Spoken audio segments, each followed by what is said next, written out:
Reggie Slack's story challenges one of the most comfortable myths in football history, that the NFL is always the final judge of quarterback talent. Slack didn't arrive at Auburn as a polished prodigy. He arrived raw, lightly recruited, and largely unknown as a passer, then developed inside one of the most unforgiving environments in college football.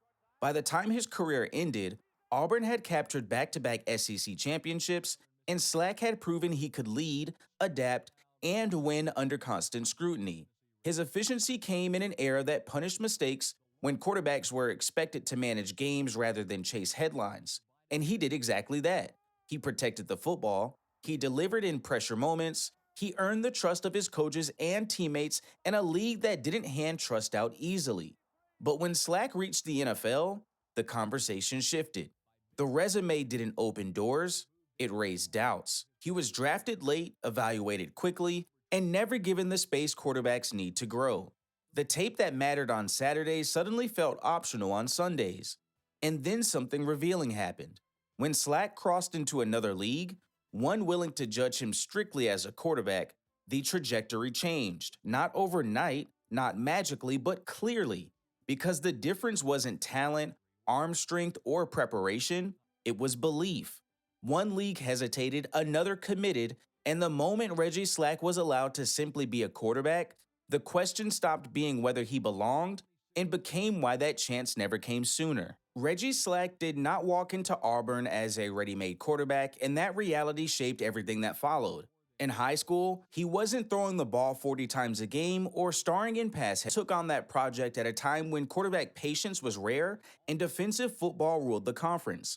Under quarterback coach Pat Sullivan, Slack's mechanics, footwork, and understanding of timing began to change.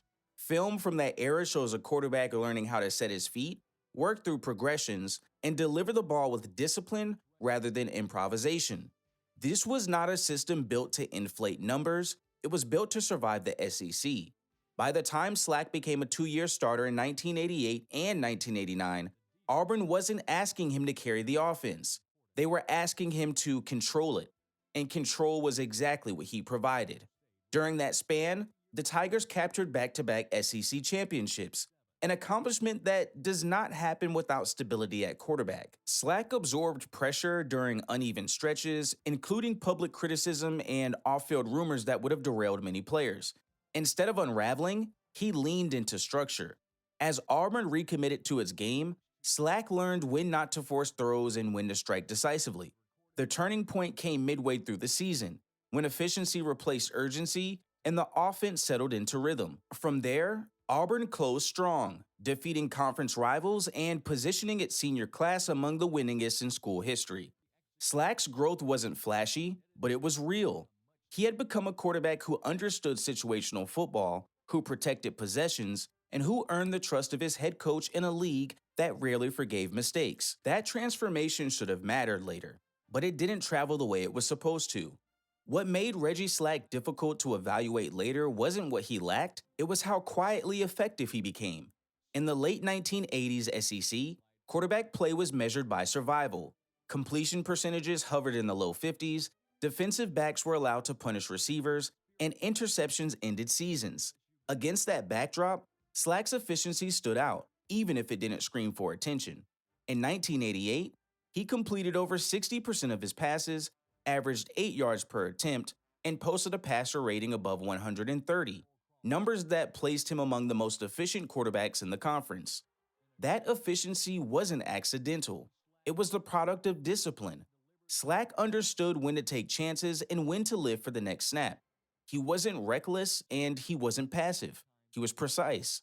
Auburn's offense didn't ask him to chase yardage totals or pad statistics.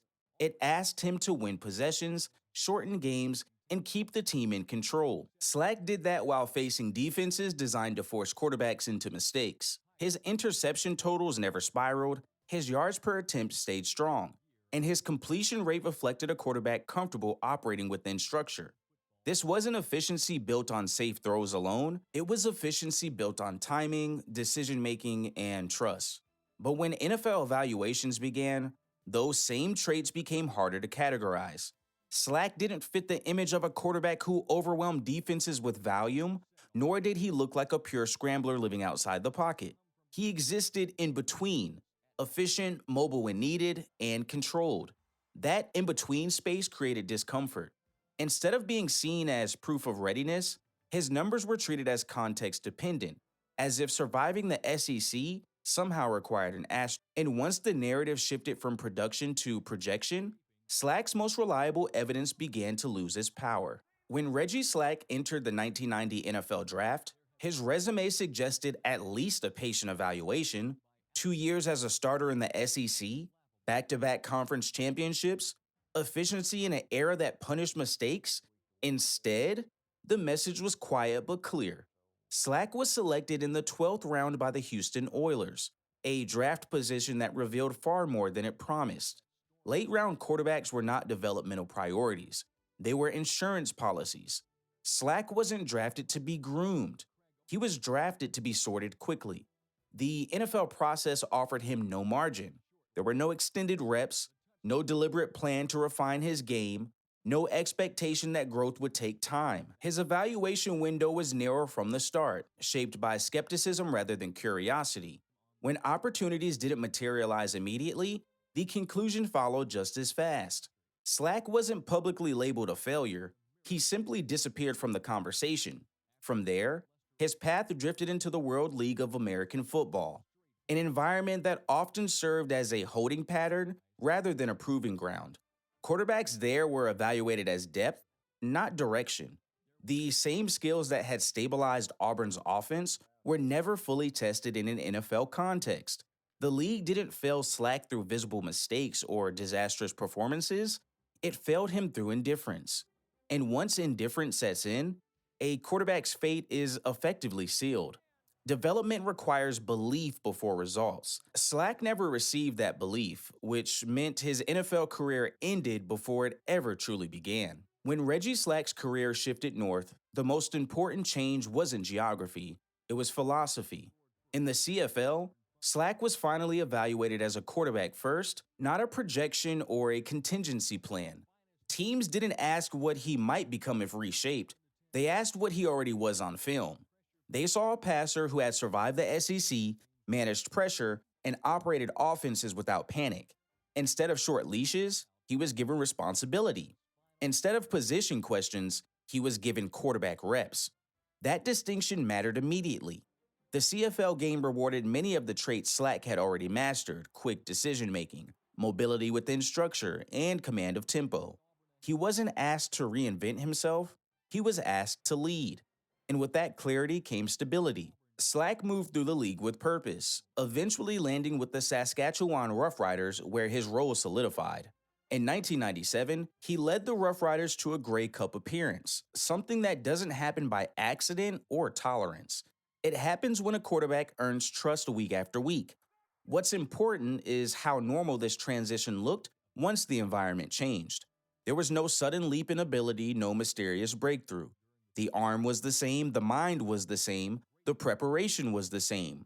What changed was the evaluation. In the CFL, mistakes were part of development, not verdicts. Slack was allowed to grow publicly, to adjust without being labeled, and to build confidence through continuity. That freedom exposed something uncomfortable in hindsight. If Slack could command a professional offense when given real responsibility, then the issue in the NFL was never readiness, it was willingness. One league looked at the same quarterback and saw risk. The other saw a professional passer who needed opportunity. And once that opportunity arrived, the results followed in ways the NFL never got to claim. What separated Reggie Slack's CFL experience from his NFL stop wasn't talent or preparation, it was patience. In the NFL, quarterbacks like Slack were often evaluated as finished products the moment they arrived. One missed throw became evidence. One slow read became confirmation. In the CFL, evaluation worked in the opposite direction. Coaches expected growth. They built offenses around what quarterbacks did well and adjusted as seasons unfolded. That environment mattered for a player like Slack, whose strengths had always been subtle rather than spectacular. He thrived on rhythm, timing, and situational awareness, traits that compound over reps, not snapshots. In Canada, Slack wasn't playing to survive the next series, He was playing to manage games, control momentum, and lead men who trusted him. That trust showed up in how he was used. He wasn't pulled after mistakes. He wasn't forced into constant competition resets. He was allowed to stay in games, stay in seasons, and stay in command. The CFL also understood something the NFL often ignored at the time. Mobility didn't negate quarterbacking, it enhanced it. Slack's ability to move within the pocket, escape pressure, and extend plays wasn't treated as evidence that he couldn't read defenses, it was treated as insurance. That philosophical difference created space for Slack to settle into the position rather than fight for legitimacy on every snap. Over time, his role wasn't questioned, it was reinforced. That reinforcement led to consistency, and consistency led to winning. The irony is hard to miss. The league considered less prestigious trusted Slack to do the most important job in football. The league that defined prestige couldn't. And once that trust gap became visible, it reframed everything about Slack's career. The question was no longer why he succeeded in the CFL, it was why he was never allowed to try under similar conditions in the NFL. By the time Reggie Slack's playing days began to wind down, his career had already delivered its verdict, just not the one most people expected. He hadn't been rescued by the CFL, he had been validated by it. Slack proved that when a quarterback is trusted, given continuity, and evaluated through performance instead of perception, the position takes care of itself. His Grey Cup appearance wasn't a fluke or a late career anomaly, it was the natural result of stability and belief. Two things the NFL never extended long enough to test. What makes Slack's story linger isn't what he failed to do, it's what was never attempted. The NFL didn't watch him struggle and decide to move on. It decided first, then waited for confirmation that never came because the opportunity didn't exist. Slack's path mirrors a familiar pattern from that era. Elite or capable black quarterbacks drafted late, developed lightly, and dismissed quickly, while others were allowed to learn through mistakes. In contrast, the CFL asked a simpler question: can he lead? Slack answered that question repeatedly, yet the cost of that redirection was real. Playing outside the NFL meant fewer eyes, fewer accolades that carried weight south of the border, and a legacy that required explanation instead of recognition. Slack became known as a CFL quarterback rather than what he had always been, a quarterback, period. That distinction matters because history often confuses destination with ability. Slack's career didn't stall because he lacked the tools to play at the highest level. It stalled because one league refused to invest in what another league proved was already there. His story isn't about the road not taken, it's about the door that never opened, in the league that quietly showed what happens when it does. Reggie Slack's story isn't about bitterness, it's about clarity. When one league hesitated, another committed. When one questioned, another trusted. He didn't become a quarterback in the CFL, he was finally allowed to be one. If stories like this matter to you, hit the like button, subscribe to Old School Sundays, and drop a comment with your thoughts on how many quarterbacks were forced to prove themselves somewhere else. We don't just revisit NFL history here, we challenge it.